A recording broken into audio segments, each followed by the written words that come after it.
Good morning students. आज हम हिंदी कक्षा में समास के विषय में पढ़ेंगे। समास शब्द दो शब्दों के योग से बना है, सम प्लस आस। आस जो है वो अस धातु, संस्कृत की अस धातु से बना है। अस धातु यानी होना, सम यानी समीप, अस यानी होना, समीप होना। जब दो शब्द समीप हो जाते हैं तो वे शब्द समास के अंतर्गत आते हैं। समास का शाब्दिक अर्थ है संक्षिप्त करने की विधि, यानी दो शब्दों को जब हम करीब लाकर संक्षेप में लिखते हैं तो वो समास कहलाते हैं। दो या दो से अधिक शब्दों के मेल से नया सार्थक शब्द बनने की क्रिया को समास कहते हैं। इस प्रकार बनने वाले शब्द सामासिक शब्द या समस्त पद कहलाते हैं। जो संपूर्ण एक शब्द जो बनता है वो कहलाता है समस्त पद। समस्त पद के पहले पद को पूर्व पद और दूसरे पद को उत्तर पद कहा जाता है। जैसे शब्द है हमारे पास सिर दर्द। सिर ये पहले जो आया है ये क्या कहलाएगा? पूर्व पद। ये कहलाएगा पूर्व पद, और जो बाद में आया वो कहलाएगा उत्तर पद। रसोई घर, रसोई क्या पहले आया? पूर्व पद। घर बाद में आया, घर बाद में, तो रसोई घर। ये हो गया हमारे पास समस्त पद। समास विग्रह समस्त पदों को अलग अलग करने की क्रिया को समास विग्रह कहते हैं। जैसे शब्द है हमारे पास, समस्त पद है रसोई घर, और विग्रह क्या हो गया? रसोई के लिए घर। समास 6 प्रकार के होते हैं। अव्ययीभाव समास, तत्पुरुष समास, द्वंद्व समास, द्विगु समास, कर्मधारय समास, बहुव्रीहि समास। अब इन समास 6 प्रकार के समासों को आप कैसे आसानी से याद रख सकते हो? इसके लिए आप एक ट्रिक अपना सकते हो। जैसे आपने ये ले लिया अ और त, और आपने लिख दिया अत। उसके बाद आपने ले लिया द्व और द्वि, द्व और द्वि। फिर आपने ले लिया क और ब, क और ब। अब आप इसको याद कर सकते हो। अत, द्विधि, कब, यानी अव्ययीभाव, तत्पुरुष, द्वंद्व, द्विगु, कर्मधारय और बहुव्रीहि। तो इन शब्दों की सहायता से आप समास के प्रकार को याद कर सकते हैं। अभी 1 2 3 4 5 6 6 वर्ण हैं, और 6 वर्ण के आधार पर आपको पता लग जाएगा कि जो समास है वो 6 प्रकार के हैं। तो अव्ययीभाव समास, तत्पुरुष समास, द्वंद्व समास, द्विगु समास, कर्मधारय समास, बहुव्रीहि समास। अब देखेंगे अव्ययीभाव समास। अव्ययीभाव समास क्या है? जिस समास का पहला पद प्रधान तथा अव्यय होता है उसे अव्ययीभाव समास कहते हैं। अब अव्यय शब्द क्या है? अव्यय शब्द है अविकारी शब्द, जो कि लिंग और वचन के आधार पर परिवर्तित नहीं होते, जिनमें अंतर नहीं आता, जिनमें कोई विकार नहीं होता, वे शब्द अव्यय शब्द कहते हैं। उनको अविकारी भी कहते हैं और अव्यय शब्द भी कहते हैं। तो जिन शब्द में पहला पद जो होगा वो अव्यय होगा, वे शब्द जो हैं अव्ययीभाव समास कहलाएंगे। जैसे यथा सामर्थ्य, यथा आ गया सामर्थ्य के अनुसार। निर्भय, निर्भय बिना भय के।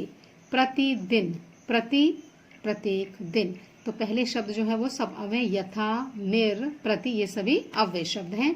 और इसमें विशेष क्या है कि एक समान शब्दों की आवृत्ति वाले शब्द भी अव्ययीभाव समास के अंतर्गत आते हैं। एक समान आवृत्ति यानी एक शब्द जो है बार बार जब रिपीट होता है, जैसे दिनों दिन, दिन ही दिन में, घर घर, प्रत्येक घर, गांव गांव, प्रत्येक गांव, हाथों हाथ, हाथ ही हाथ में। तो जहां पर इस तरह के शब्द आएंगे, दिनों दिन, घर घर, गांव गांव, हाथ हाथ, यानी शब्दों की आवृत्ति हुई हो, वहां पर भी अव्ययीभाव समास होगा। उसके बाद हम देखते हैं तत्पुरुष समास। जिस समास में उत्तर पद प्रधान हो उसे तत्पुरुष समास कहते हैं। इस समास में कारकों की विभक्तियों, कारक की विभक्तियां क्या है? कर्ता ने कर्म को करण से, संप्रदान के लिए अपादान से, संबंध का की के, अधिकरण में पर का लोप हो जाता है। यानी जितने भी ये कारक चिन्ह है ना, को, से, द्वारा, के लिए, से, का, की, के, में पर इन सब का लोप हो जाता। ये जो है शब्द के समस्त पद बनाने पे ये लिखे नहीं जाते हैं। जैसे ग्राम गत, ग्राम को गत यानी गांव को गया हुआ। शिखर चुंबी, शिखर को चूमने वाला। हस्त लिखित, हाथ से लिखित, हाथ से। तुलसी कृत, तुलसी द्वारा कृत। हवन सामग्री, हवन के लिए सामग्री। सत्याग्रह, सत्य के लिए आग्रह। रोग मुक्त, रोग से मुक्त। धनहीन, धन से हीन। गंगा जल, गंगा का जल। सेनापति, सेना का पति। कार्य कुशल, कार्य में कुशल। आप बीती, आप पर बीती। तो सभी में जो है विग्रह करने पर कारक या विभक्तियों का प्रयोग हो रहा है, और जब हम समस्त पद बना रहे हैं तो विभक्तियों का लोप हो जा रहा है। नेक्स्ट देखिए द्वंद्व समास। जिस समास के दोनों पद प्रधान होते हैं, यानी उत्तर पद पूर्व पद दोनों पद जो हैं प्रधान होते हैं, उसे द्वंद्व समास कहते हैं। और द्वंद्व समास में दोनों पदों को जोड़ने वाले समुच्चय बोधक अव्यय, समुच्चय बोधक अव्यय क्या है? और, अथवा, तथा, एवं का लोप हो जाता है, यानी वो लिखे नहीं जाते। जैसे रुपया पैसा, रुपया और पैसा, और जो है वो उसका लोप हो गया। जन्म मरण, जन्म और मरण। पाप पुण्य, पाप और पुण्य। नाना नानी, नाना और नानी। सबसे सरल है द्वंद्व समास। इसमें क्या है? दोनों ही पद प्रधान होते हैं।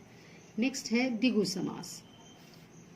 जिस समस्त पद में पूर्व पद संख्यावाची हो, पहला पद जो है वो संख्यावाची हो और समूह तत्व अथवा समाहार का बोध कराए, समूह का यानी किसी ग्रुप का बोध कराए, उसे द्विगु समास कहते हैं। तो द्विगु समास क्या है? एक तो संख्यावाची होगा और एक समूह का बोध कराएगा। जैसे चौमासा, 4 मासों का समाहार, 4 मास यानी महीने, 4 महीनों का समाहार।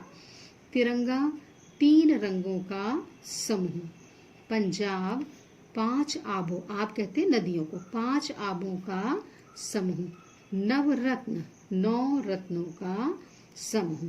तो द्विगु समास में क्या है? आपको संख्यावाची शब्द दिखाई मिलेंगे तो आपको एकदम समझ में आ जाएगा कि ये द्विगु समास है।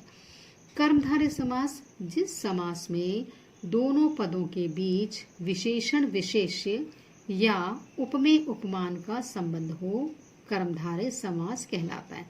दोनों पदों के बीच में विशेषण और विशेष्य, यानी पहला पद जो है विशेषण होगा और दूसरा उसका विशेष्य होगा, और उपमेय और उपमान होगा, यानी उपमा दी गई होगी। जैसे नील कमल, नीला कमल, कमल कैसा है? कमल की विशेषता क्या है? नीला होना। महावीर, महान है जो वीर, वीर कैसा है? महान है। उपमेय उपमान देखिए, कमल नयन, नयन किसके समान है? कमल के समान, कमल के समान नयन, इसमें उपमेय और उपमान का संबंध है। चंद्रमुख, मुख कैसा है? चंद्रमा के समान, चंद्रमा के समान मुख।